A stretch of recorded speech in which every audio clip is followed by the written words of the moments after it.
la recta final. ¿Y cómo viene? Estamos tranquilos porque cuando vos das tu mejor esfuerzo no tenés nada para recriminarte. Ahora llega el momento en el cual la gente decide, pero nosotros estamos dando nuestro mejor esfuerzo. Quedan ya pocos días de campaña. Nosotros hacemos nuestro cierre de campaña el día lunes en el Movistar Arena a las 19 horas. ¿Lunes? Sí, el lunes.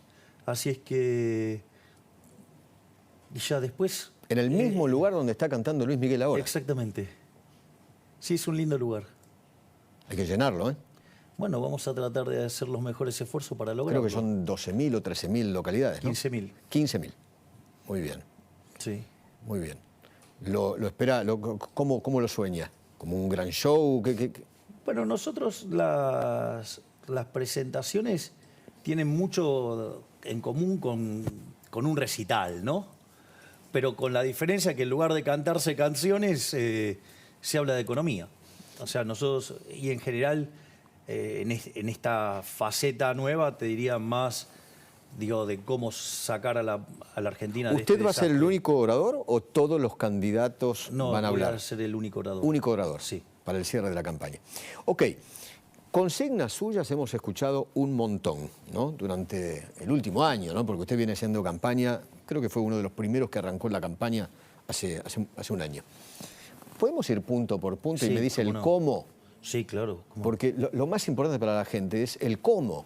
El qué ya lo sabemos. A ver, pongamos consignas, dale. Tira la placa, por favor. Hablamos de dólar, cepo y Fondo Monetario Internacional. Vamos de la más fácil de cada uno de ellos. A ver, vamos a la más fácil. Primero, el FMI no es un problema. Y voy a explicar por qué. Cuando vos tenés un programa con el Fondo Monetario Internacional, el Fondo Monetario Internacional te exige metas en materia fiscal, monetaria y reservas internacionales netas. La realidad es que siempre el core del problema, ¿sabes cuál es? Fiscal. Okay. Y la historia argentina del problema es fiscal. Las metas que plantea el Fondo Monetario para la Argentina son laxas en la lógica nuestra. Es decir, el ajuste que nosotros proponemos es mucho más profundo que el que propone el Fondo Monetario Internacional. Ok, me queda claro. Entonces, lo que usted va a hacer, cómo lo va a hacer, es eso, un ajuste profundo de la economía argentina. Sí, pero a diferencia de los programas de estabilización que venimos viendo desde el año 52 del siglo XX, ¿no? Hasta ahora, siempre el ajuste se cargó sobre el sector privado. Nosotros, esta vez, consideramos que el ajuste lo tiene que pagar el sector público. Okay. Y eso implica redefinir un montón de cuestiones en términos de partida. A ver, nosotros, por ejemplo, queremos eliminar la obra pública yendo a un sistema de iniciativa privada a la chilena, con way outs a la peruana e incentivos a la suiza. O sea, el Estado no paga la obra pública. Exactamente, las paga el que la usa. Y además son contratos de operar, de construir, operar y transferir. Okay. Entonces, eso se hace porque entonces el Estado podría dar garantías de ingresos mínimos que harían que el costo de la inversión fuera muchísimo menor y te permitiría multiplicar las inversiones. ¿Qué hace con Aerolíneas Argentinas, por ejemplo, una de las empresas deficitarias más grandes de la República Argentina? Les damos un año de working capital, es decir, la caja para poder funcionar durante un año, y se las entregamos a los empleados y que los empleados hagan la depuración. Es decir, no puede ser más que aquellos que no toman los aviones estén pagando o estén subsidiando a los que toman aviones. Es recontra regresivo eso.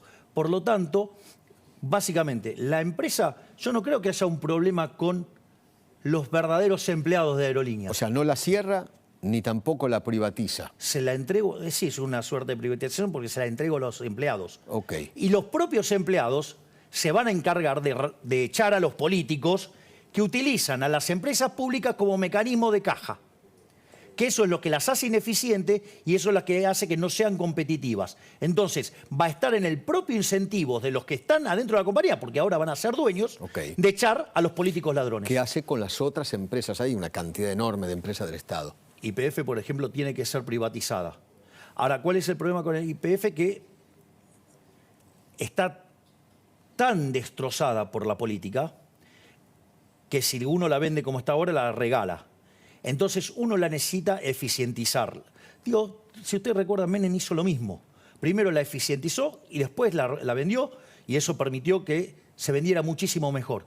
Pero no solo eso, va a ser necesario el rol de YPF como ENARSA durante la transición de arreglar todos los problemas causados en el sector energético. Entonces, mientras que uno hace más eficiente a la empresa, la usa para la transición del sistema energético para que no colapse. Ok, con el resto, Radio Nacional, la televisión... ¿Se privatizan o se cierran? Directamente. ¿Se privatizan o se cierran? No, eso es un mecanismo de propaganda política, ¿no? La televisión pública la privatiza. Sí, y si no lo quiere nadie, se cerrará. Ok, Radio Nacional lo mismo. Lo mismo. Todo igual. Ok. ¿Qué hace con el cepo? ¿Al otro día? ¿En poco tiempo? ¿Al año? ¿Cuándo termina con el cepo? A ver. ¿Y cómo? Del cepo se sale el día que vos resolvés el problema de las LELIQs. A ver, si vos abrís el cepo el primer día, vas a tener un switch de portafolio, es decir, la gente se va a pasar... Claro, del peso al dólar, claro. Y tenés una hiperinflación. Obviamente. Como consecuencia de la caída de la demanda de dinero que eso implica.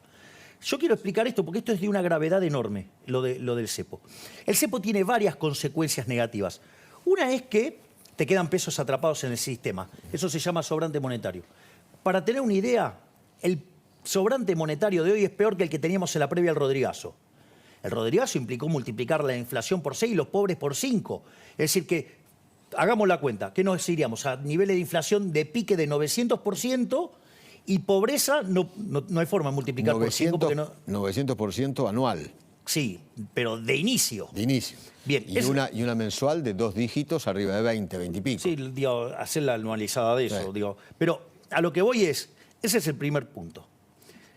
La otra consecuencia que tenés muy negativa es la relación entre los pasivos monetarios remunerados, llámese el ELIX, contra la base monetaria. Ese número está en torno a 3. Ese número, ¿sabes cuándo se vio en la historia argentina? En el primer trimestre del 89, la previa de la hiperinflación de Alfonsín.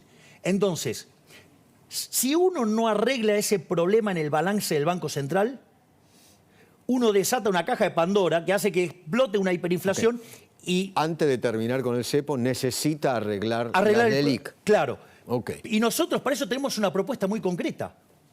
Nosotros cuando hablamos de dolarización, que es en la moneda en que se liquida el Banco Central, después es competencia de moneda y se puede usar la moneda que a uno se le dé la gana. Suponete lo siguiente, tenés que hacer un contrato con un petrolero, puedes hacer en WTI, con alguien que se dedica al gas en BTU, ¿sí? O digamos, si vos querés, no sé, en soja, digamos, lo que cotiza la soja en Chicago. A mí me da lo mismo, la moneda la elige cada uno.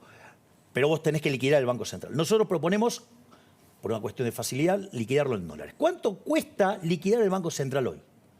Cuesta 40.000 millones de dólares. Son 30.000 millones de dólares del ELIX y 10.000 millones de dólares de base monetaria. La verdad que un país que estuviera integrado en el mundo, eso es una moneda. Pero Argentina, digo, con los cavernícolas que tenemos... No se puede. Exacto. Ahora, ¿qué es lo que tenemos en el activo del Banco Central para rescatar esto? Cuando vos mirás las reservas brutas y limpias de las cosas que no son del Banco Central, vos tenés la posición de oro, la posición de DEX, la posición de CEDESA, la posición del BIS. Eso suma casi 10.000 millones de dólares. Es decir, que vos tenés dólares físicos, o te podés hacer de dólares físicos, para rescatar la base monetaria. Entonces vos me decís, bueno, pero todavía me falta rescatar los 30.000 millones de dólares del ELIX. Está vendiendo la joya de la abuela, ¿no? Sí, entramos más peligrosos. Bueno. Digo, es cierto. De vuelta. Digo, pero eso no es gratis en términos de inflación. Es decir, en todo el sistema, digo, te va a corregir los precios. Pero vamos a esta parte, porque esto es lo interesante. Yo ahora tengo que limpiar los 30.000 millones de dólares del ELIX. ¿Y qué tengo del otro lado? Me quedan 90.000 millones de dólares de títulos públicos. Obviamente que si yo los paso a mercado no valen 90.000 millones, valen un tercio. 30.000 contra 30.000, se terminó, se acabó el problema. Por lo tanto, en la medida que vos estructurás la salida de las LELIQs, a partir de ahí se saca el cepo. Pero entonces del cepo no se sale inmediatamente. No es instantáneo. Eso lleva un tiempo hasta que terminás con la bomba o termina con la hasta bomba que se de limpia las LELIQ. LELIQs. Okay. Exacto, porque si no es una hiper. Y yo digo, no estoy dispuesto a cargarle a los argentinos una hiper, porque una hiper va a llevar los niveles de pobreza arriba del 90%. Salir del cepo implica un solo dólar, no Obviamente. 50 y pico como hay ahora. Exactamente. Se unifica el mercado de cambios. Bueno, pero esto es una... ¿Eso es automáticamente o cuando se termine con las LELIC? Cuando se limpia el cepo, abrís. Ah, ok. Cuando se limpia el cepo, se abre. ¿Y eso en cuánto cree usted que lo puede hacer? Como mucho, Usted asume... Como mucho 3 meses. Diciembre, enero, febrero, en marzo del año que viene, más o Exactamente. menos. Exactamente. Ok. Vamos a los otros temas, porque hay temas muy preocupantes. Inflación. Uno de los grandes temas. ¿Cómo hace usted para terminar con la inflación, para bajarla? Vamos por definición y vemos por qué la vamos a erradicar de por vida, la inflación. La inflación Mire es... que queda grabado eso, ¿eh? Con Si Mauricio Macri... nosotros llegamos al poder, si yo soy presidente y dolarizo, es decir, elimino el Banco Central, se terminó la inflación en Argentina. Mire que Por eso Mauricio Macri en campaña, como usted ahora, dijo en 5, es fácil, en 5 minutos. ¿Sabes cuál es el la problema, termina. Eduardo? Que él se rodeó de radicales, de la coalición cívica y de las palomitas, digamos, que le jugaban todos en contra. Vamos por esto. La inflación es siempre y en todo lugar un fenómeno Ok. monetario que se ¿Cómo la genera erradica? por un exceso de oferta de dinero, ya sea o porque emití o porque cayó la demanda, o las dos cosas que hacen que el poder adquisitivo del dinero caiga, es decir, todos los precios despreciados en pesos suben. A ver, si yo estoy hablando de eliminación del Banco Central, desaparece el peso. Por lo tanto, la cantidad de dinero dentro de la economía lo determinan los agentes.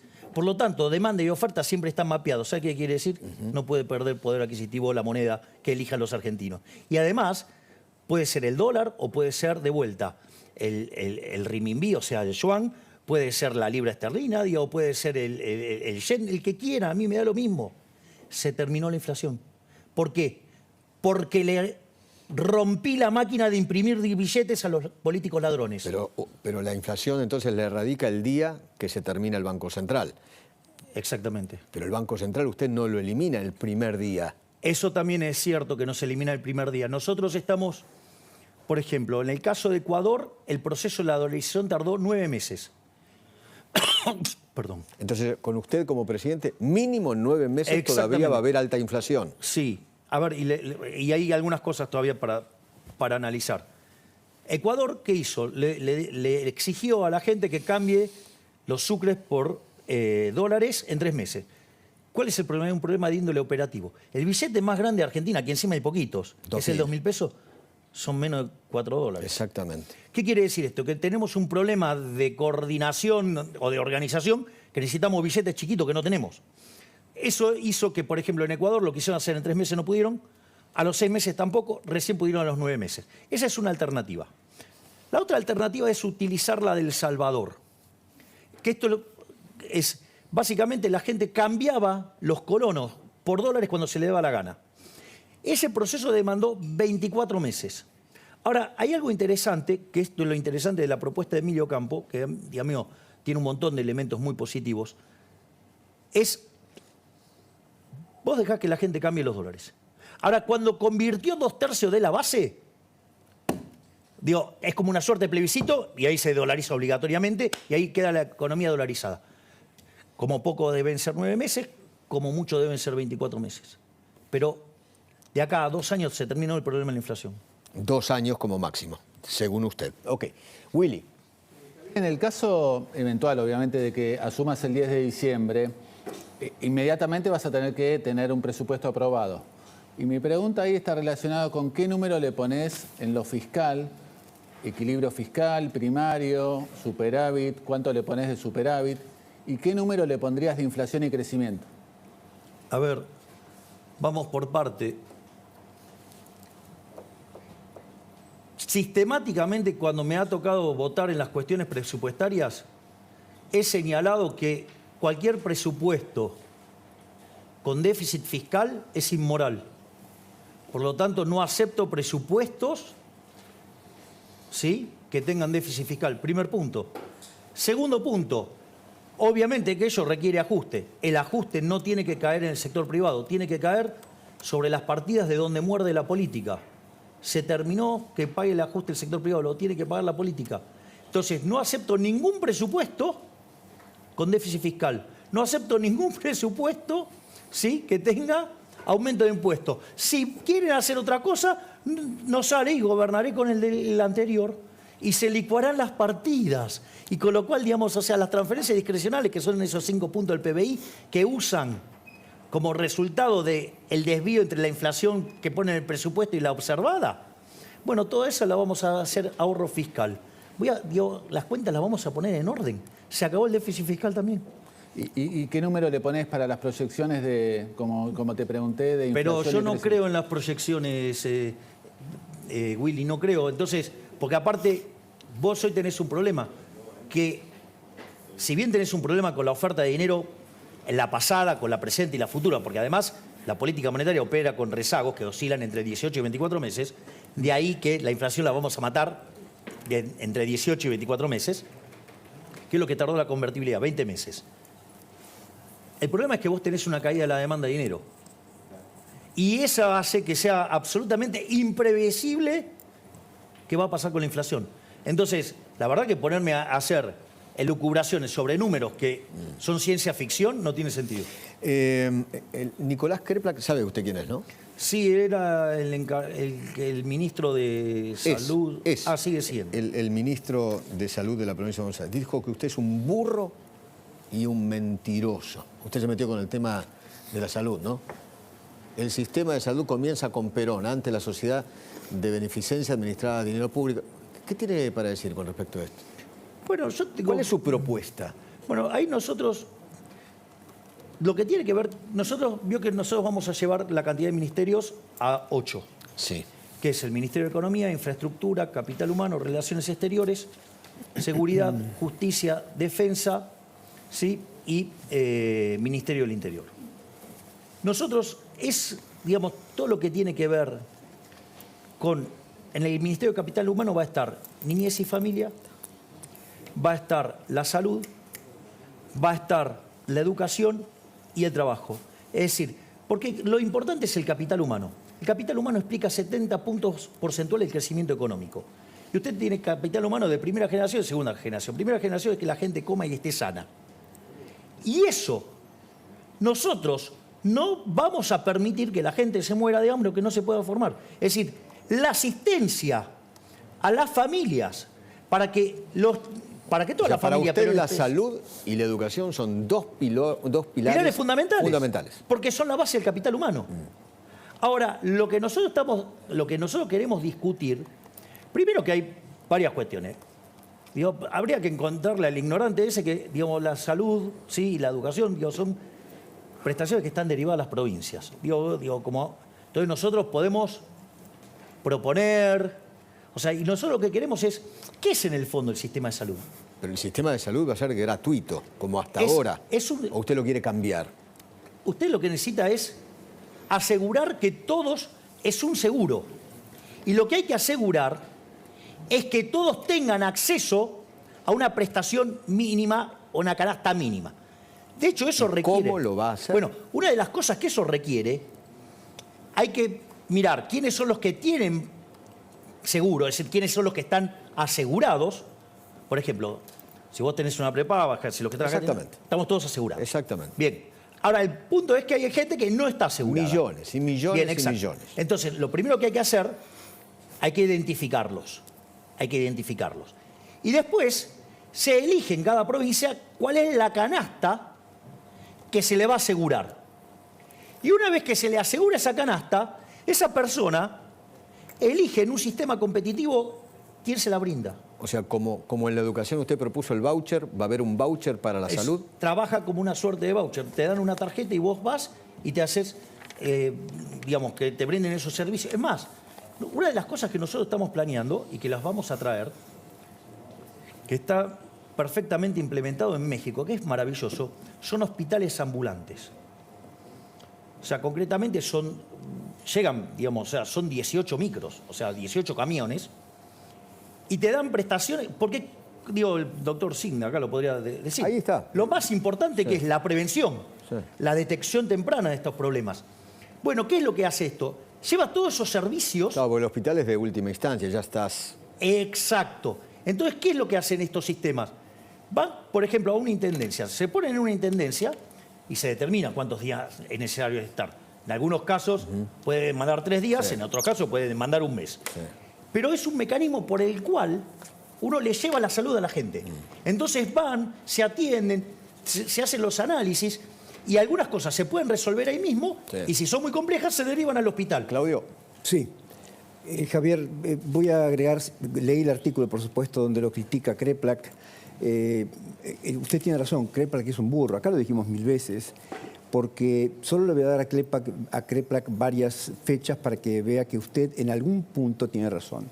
El Hospital de Clínicas que todos conocemos, de la Universidad de Buenos Aires, en la avenida Córdoba y Ascuénaga, se fundó en 1881, no estaba Perón. No era Perón, claro. El Hospital Italiano de Buenos Aires se fundó en el año 1872, no Tampoco estaba Perón. El Hospital Rivadavia, la maternidad del Hospital Rivadavia, se fundó en el año 1921, no estaba Perón. El Hospital Ferroviario se fundó en el año, se inauguró en el año 1940, no estaba Perón todavía como presidente. De tal modo que la salud pública, la salud pública es la salud. No es solamente la salud del público, es la salud general de una población. Es más, si usted me permite, doctor, para complementar lo que usted está diciendo. Argentina a fines del siglo XIX tenía el mejor sistema de salud del mundo. Eso estoy diciendo, exactamente. Claro, bueno, por eso digo que es para complementar. ¿Y cómo se formó? Porque esto es lo interesante. ¿Cómo se formó? ¿Cómo se agrupaba la gente? Por comunidades. Por colectividades, eventualmente. Exactamente. Entonces aparece el hospital italiano, el español, el alemán. Exacto. Claro. Sí fue. Después, ¿de qué otra manera se agrupaban? Se agrupaban por trabajo. Sí, Las así obras es. sociales. Entonces, por ejemplo, ¿cuál fue la primera obra social más grande de todas? La fraternidad. ¿Por qué cuál era el negocio más grande de la Argentina? Los ferrocarriles. Y por eso fundaron el Hospital Ferroviario en 1940. Claro. Es más, Después apareció Onganía que destruyó todo, Sí, porque bueno, la ley no, 18610 es la ley de Onganía que le regaló las obras sociales a los sindicatos, y ahí empezamos a romper el sistema. Pero déjeme contarle algo de esto que usted decía, Javier. En la Argentina hay ya una propuesta mínima de asistencia o de acceso a la salud que se llama Programa Médico Obligatorio, PMO. Esto lo creó el ministro Alberto Massa en la época de Menem y todavía sigue funcionando. Usted tiene que garantizarle prestaciones mínimas y el PMO debería actualizarse, por supuesto. Es una propuesta de beneficios mínimos indispensables para cualquier persona. es la canasta de seguros que mencionamos recién, Exactamente, doctor. por eso digo, existe ya, hay que mejorarla y generar equidad en salud, que es el término que yo le propongo que use, la equidad en la salud, la equidad en el acceso a la salud. Creo que esto es lo que deberíamos profundizar un poco. Pero lo que dijo Kreplak es una burrada, está claro, porque antes de Perón había salud. No hay absolutamente ninguna. Perón encontró un secretario de salud que se llamó Carrillo y organizó alguna cosa vinculada con la propuesta de generar más camas en la República Argentina, que también lo podemos discutir cuando quiera. Lo cierto es que hace falta tender puentes entre todos estos subsistemas. Y la verdad es que a lo mejor un seguro universal de salud, al tipo como se hace en Europa, como se hace en Italia o en Francia o en Gran Bretaña, podría ser una alternativa absolutamente es lo que nosotros válida. estamos proponiendo. Usted lo llama voucher, en Europa lo llaman Está bien, pero seguro. Porque ahí el punto es si yo decido financiar a la demanda o a la oferta.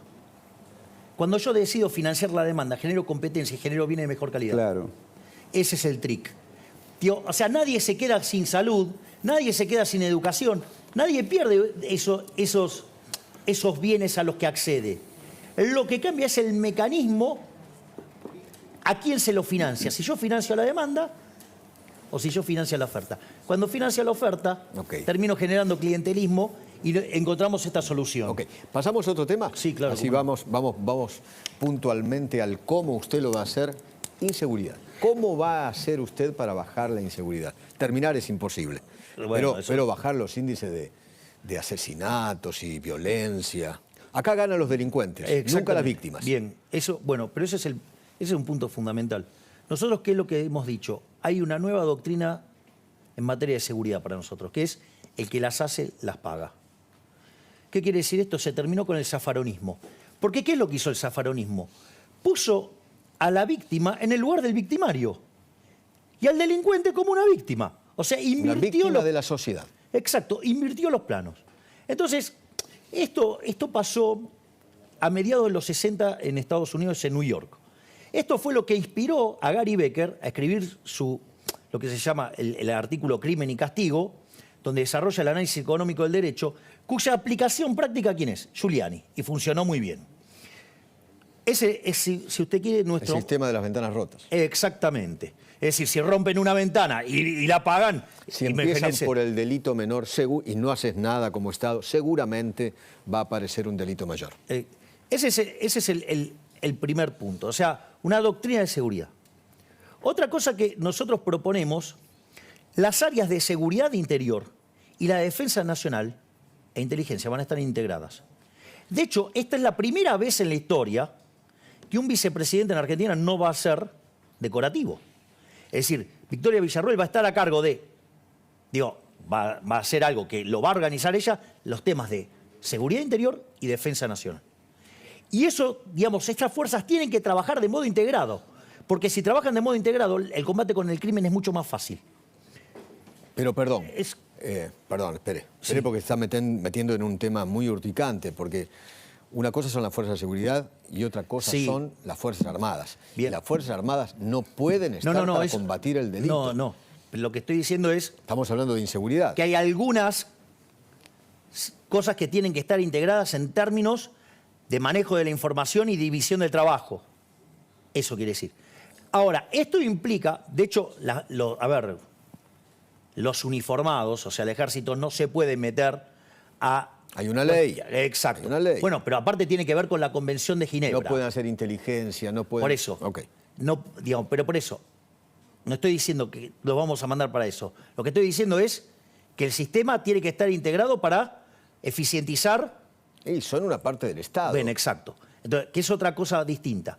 Y de hecho, fíjese que cuando han pedido que había que llevar al ejército, tanto Victoria como yo hemos dicho que no. Porque un uniformado no puede poner a tirarse a alguien que está disfrazado de civil. Está claro, ¿no? No. ¿Qué es el disfrazado Uno de puede civil? ser, hay algunos que sí son civiles y hay otros que están disfrazados. Y aún así no lo puede hacer por la Convención de Ginebra. Por eso... Usted habla de fuerza de seguridad disfrazado de civil, eso. No. Lo que estoy diciendo es que usted puede tener ataques que se muestran como civiles y no lo son. Ok. Creo que fui bastante claro. Ok. Entonces, igual así, usted no le puede tirar Obvio. por la Convención de Ginebra. No le puede tirar. Ok. ¿Por qué, no funciona cuando usted manda al ejército a hacer este tipo de cosas, como pasó en México o como pasó, en Colombia? Porque, hoy la sociedad puede estar pidiendo eso, usted va y cumple ese requerimiento y después viene un gobierno de izquierda, quiere revisar todo y Todos quedan presos. todos presos por delito de lesa humanidad. Todos Por eso presos. nunca funciona. De hecho, vamos a otros temas. Entonces, eso requiere modificar ciertas leyes. Nosotros estamos planeando modificar la Ley de Seguridad Interior, estamos proponiendo reformar la Ley de Defensa Nacional, reformar la Ley de Inteligencia, hay que reformar el Código Penal procesal y el sistema de cárceles. Y todo el sistema tiene que estar construido para que el que las hace, las paga. Y hay un elemento muy importante, que es toda una revalorización de las fuerzas. Ya sea por el hecho de darle el respaldo a la fuerza de seguridad. No puede ser que si, la policía viene, me está cuidando a mí, viene un delincuente, me cuida, sucede que después tiene un problema porque hizo su trabajo bien. Acá lo que vamos a bancar nosotros es a la fuerza de seguridad. Acá se va a revalorizar el rol de la fuerza de seguridad a todas. A todas. Ya sea los que nos tengan que defender de los enemigos externos o los que nos defienden puertas adentro. Okay. Pero, no puede ser... Lo mismo, usted me está hablando de delincuencia común. Exacto. ¿Qué va a hacer con los narcotraficantes? Con el narcotráfico. Al narcotráfico Rosario. hay que ir y perseguirlo. ¿Le puedo dar un dato? Sí. ¿Cuántas personas de la fuerza de seguridad que combaten el narcotráfico murieron en Rosario? Desconozco el dato. Gaby, ¿sabes? Seguramente se refiere a la policía de Santa Fe, que no murió ninguna. Ninguna. Significa que son parte del problema. Claro. significa que el poder político es cómplice. Bueno, nosotros no vamos a ser cómplices de eso. Está claro que el problema está entonces en la órbita política. Es una decisión Política. Bueno, nosotros tenemos la decisión de terminar con eso. Con la delincuencia común también es una decisión política. Obvio. Ok. Pasamos. Guada, vos querías preguntar algo, ¿no? Sí. ¿Qué tal, Javier? ¿Cómo estás? ¿Qué Buenas tal, tardes. Guadalupe?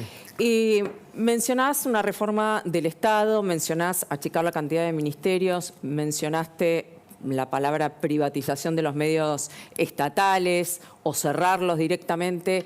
¿Cómo pensás hacerle frente a la resistencia gremial, que es el talón de Aquiles de todos los gobiernos no peronistas? A ver, yo creo que una de las cosas que nosotros estamos planteando, y es parte de nuestro Ministerio de Capital Humano, es la modernización del sistema laboral. Vamos a ponerlo en números. La cantidad de personas que tienen empleo en el sector privado formal, hace 11 años, 12 años que está clavado en términos de 6 millones de puestos de trabajo. El problema es tan grande que hay 8 millones afuera. ¿Cómo las incorpora? ¿Cómo? Bien. ¿Cómo hace? Nosotros lo que estamos proponiendo es ir a un sistema de seguro de desempleo como el que utiliza la UOCRA, ¿no? No es que estamos proponiendo nada nuevo, pero con mayor profundidad financiera, donde lo que se le daría es entrada a compañías de seguro. Entonces, vamos a esta situación. Hoy los sindicalistas, su modelo de negocio está en jaque, ¿no? Sí. Porque hace años que no se genera puesto de trabajo, porque es una economía que viene en decadencia. El PIB per cápita en los últimos 12 años cayó más de 13%. Porque además las organizaciones sociales le ganaron la calle, el dinero. Ese es el punto. Y entonces el modelo de negocio lo tienen en jaque. Entonces tienen un modelo que tiene 6 millones de cápita y amenazado. ¿Esto qué les propone? ¿Qué les permite? Pasar de un negocio de 6 millones a 14 millones. Hay un negocio que tiene que ver con 8 millones de cápitas en términos de seguro. ¿Quién lo va a aprovechar? Las compañías de seguro. ¿Qué es lo que va a pasar? Se van a asociar las empresas aseguradoras con los sindicalistas y van a generar un mercado que en lugar de ser de 6 millones sea de 14 millones de personas. ¿Y qué es lo interesante? Se limpia la señal de precio. Al limpiarse la señal de precio en una economía que se estabiliza, que erradica el riesgo de devaluación, porque no va a existir más, porque vamos a dolarizar, que se termina, que se pulveriza el riesgo de contraparte, ya sea por el rebote de la actividad económica y por el ajuste fiscal que nosotros proponemos, con la reducción de lo que es el riesgo de tasa de interés, con lo cual el riesgo país en Argentina se va a desplomar.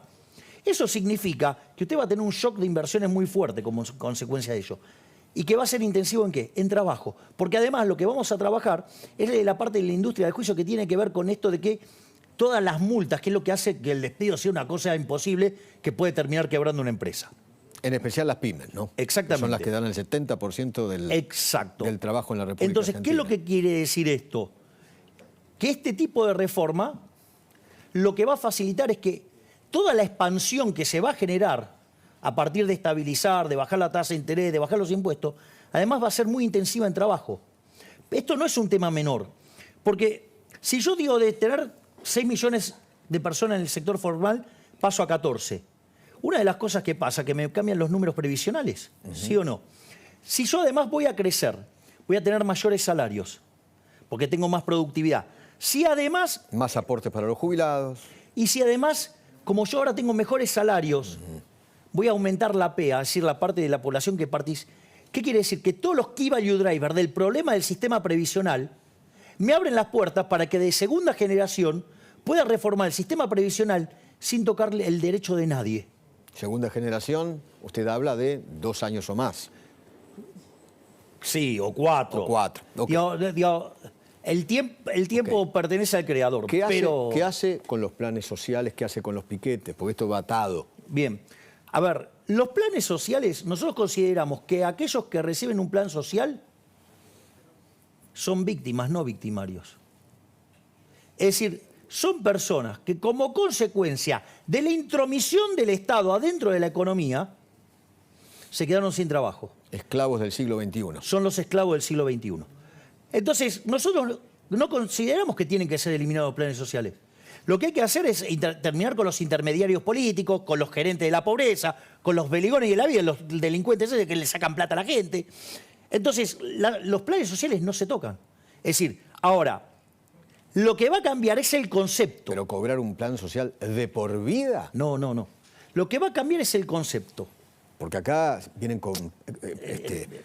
cobrando planes sociales Eso- 3 generaciones de Pero eso, argentinos. Eduardo, eso es cierto. El abuelo, el papá, ahora el hijo. Pero, y Eduardo- ahora este hijo va a tener otro hijo. Pero Eduardo, eso es cierto. Pero eso ocurre porque esta economía no genera puestos de trabajo, porque esta es una economía que no crece, porque esta es una economía que se estanca. Es una economía que arrancó el siglo XX siendo la más rica del mundo y hoy el tipo de cambio paralelo es 140, tiene 45% de pobres y 10% de indigentes. Acá hay algo que anda ¿Usted mal. cree que los que cobran los planes sociales quieren ir a trabajar? Tener una responsabilidad, Sí. levantarse una hora, Sí. trabajar 8 Sí, horas. sí, porque la gente responde a los incentivos. Lo que nosotros estamos planteando es un cambio también de la política de asistencia social. Por eso se llama capital humano. Y por eso es tan revolucionario. Y por eso, digamos, a nuestra responsable de capital humano, a Sandra Petrovello, que te agradezco que vos le hiciste una excelente entrevista. Gracias. Digamos, nos llaman de todo el mundo porque es un concepto nuevo. Porque deja de ser darte el pescado para enseñarte a pescar. Es decir, te genera las herramientas para que puedas salir. La dignidad, el trabajo es dignidad. Exacto, pero sí, pero no es algo aislado. Lo que quiero que se comprenda que no es algo aislado. Por eso es, cuando nosotros empezamos con capital humano, ¿qué hablamos? Niñez y familia y salud. Porque si la gente no forma su cerebro, los chicos, en los primeros 3 años, tenemos un problema. Si la gente no está sana, tenemos un problema. Cuando uno mira el despegue del crecimiento en el mundo en el siglo XIX, ¿la clave cuál fue? Y, por ejemplo, el agua potable. O sea, empezaron a tomar agua que no estaba sucia.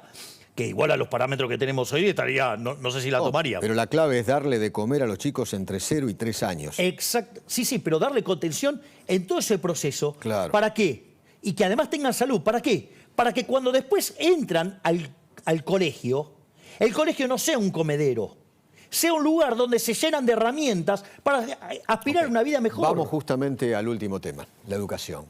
¿Cómo hace para que haya una mejor educación? Gente más formada.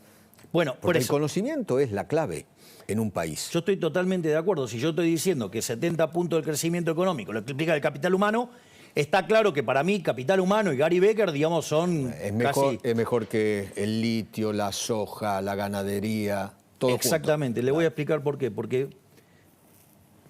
¿Por qué, digamos, Japón, a pesar, digamos, de todos los problemas que tuvo, qué recursos naturales tiene Japón?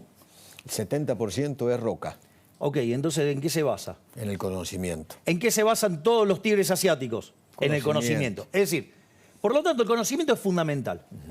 Lo que uno hace en materia de educación, entonces, hay una parte que es cómo llegan esas personas al sistema educativo. Si no arreglamos la parte en cómo le damos el capital humano de base, Ok.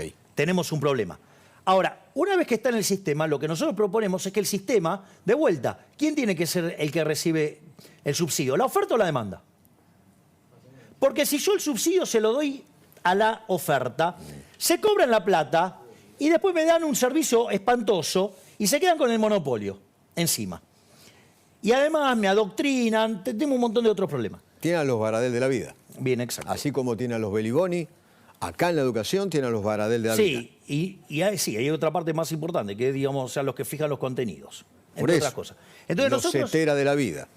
Entonces, ¿qué es lo que nosotros pretendemos? Pretendemos que en lugar de darle el subsidio a la oferta, se lo tienen que dar a la demanda. ¿Para qué? Para que eso genere competencia. Y eso, la competencia... Mire, el sistema de voucher, por ejemplo, se usa en... Conocí la persona que lo maneja. En Suecia. Tiene 40 colegios. Tiene 25.000 alumnos. Los que participan de ese programa son los mejores en ciencia, los mejores en inglés y los mejores en matemática. El resultado es... Pero se matan por entrar en esos colegios. Y no es que usted no tiene el financiamiento está. Va con un voucher, pero ¿qué se genera? Competencia. ¿Qué me van a decir? ¿Que los suecos tienen mala educación a nivel mundial? Entonces, ¿se puede hacer? Sí. Ok. El problema es que vamos contra los que manejan esas cajas. Y ahí está el problema. El problema no es que Usted no puede hacer cosas... Terminar con las mafias, digamos. Exactamente, porque de ahí también come la política. Ok. ¿Le puedo pedir un favor? Sí, claro. 30 segundos. Charlamos 40 minutos. 40 minutos. Se me pasó como si nada. No, mejor. 30 segundos, ¿por qué deberían votarlo el 13 de agosto? Lo único que tengo para decirles, argentinos, es que una Argentina distinta es imposible con los mismos de siempre. No podemos pretender resultados distintos haciendo siempre lo mismo. Y hoy, básicamente, el problema radica es que la solución está en manos del propio problema. Por eso los únicos que venimos a proponer una solución verdadera somos nosotros, los liberales, que proponemos un cambio de 180 grados para volver a los valores de Alberdi, volver a las ideas de la libertad, y que esto sirva para ponernos de pie y que de acá a 35, a 45 años volvamos a ser una potencia mundial. Gracias, Gabriel. Gracias, Eduardo. ¿Todo bien? Todo bien. Gracias. Gracias.